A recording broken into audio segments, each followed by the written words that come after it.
What do you eat on like a day-to-day basis? What's like a typical meal for you?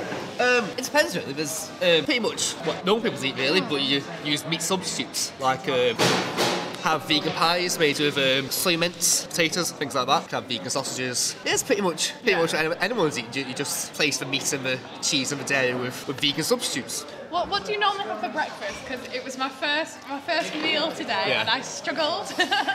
Well, soy milk. Soy milk's good for breakfast. Yeah. Soy milk and cereal, or toast with soy margarine and Marmite. Usually, I do. Soy and margarine would be good. Do they tend to be quite expensive, these products? Soy milk and soy margarine can be quite expensive because obviously people are used to buying quite cheap dairy. It's not that bad, really, once you get used to it. One thing I was going to ask you is how difficult do you find it to like eat out? Yeah, it's quite difficult eating out, really.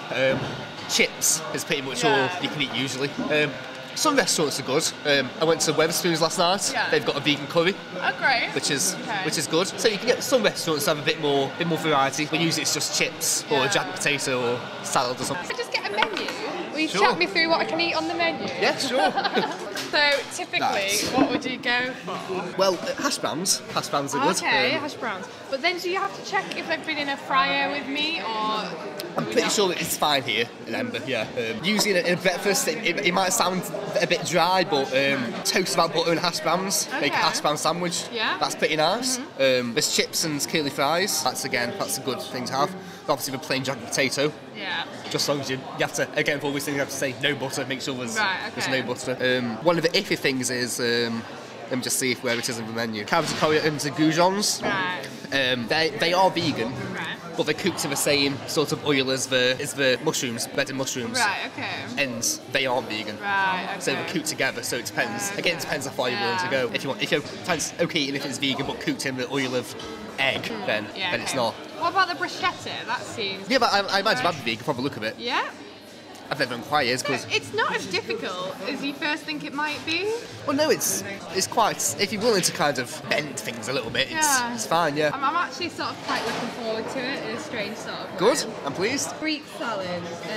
No, that's got feta cheese. Yeah. But again, you have to without cheese, but then it just be a plain salad. So. I normally go for this chorizo and bacon one, so I guess that's completely that'll be off out. the menu.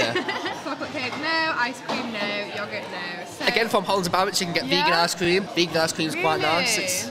I just think that really that we shouldn't use animals for our own good. Animals have a life of their own. We should let them sort of be happy and have their own life rather than use them for food or for clothes or for pleasure or whatever. Well, where do you draw the line with something like that then? I don't eat honey. I don't think honey's vegan because it really kind of drives bees to the edge really. You know, you take the honey from them, it ends up killing quite a lot of the bees when you take it off them. So I don't think honey's vegan. But honey's a bit of an iffy one. How far do you go? If it's traces, do you normally... If it says may contain traces, I usually eat it.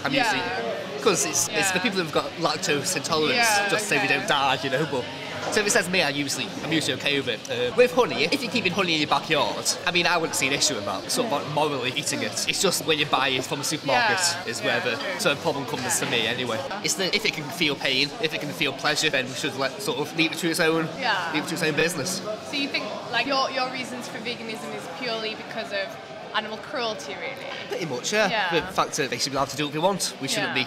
I mean, it's a bit of an extreme sort of example, but I think it's really sort of comparable to slavery in a certain respect. You know, you're keeping living beings sort of locked up, not allowed to do what they want, sort of treating them for your own profit, your own sort of... The reason I became a vegan was I was reading this book. It's a fiction book, it wasn't a fact book or anything. But basically it was describing a cow having a calf taken away and the cow crying about it basically. That was like, oh, that's what happens. These cows have their babies taken away from them. That's horrible. Okay, I'm becoming a vegan now. I just eat a cheese sandwich. I'm a vegan now. Yeah, that's it.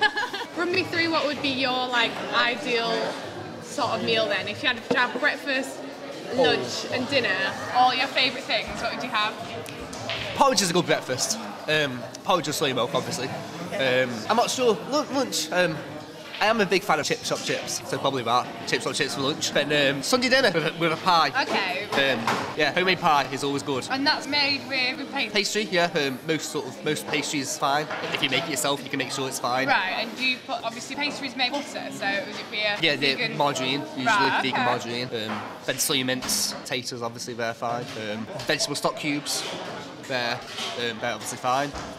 You're only doing it for a week, and for me, the first few weeks were the hard part. Okay. There were so many times I nearly cracked and sort of ordered Domino's pizza or something. Yeah. Because that's what I really missed from the first few weeks was pizza.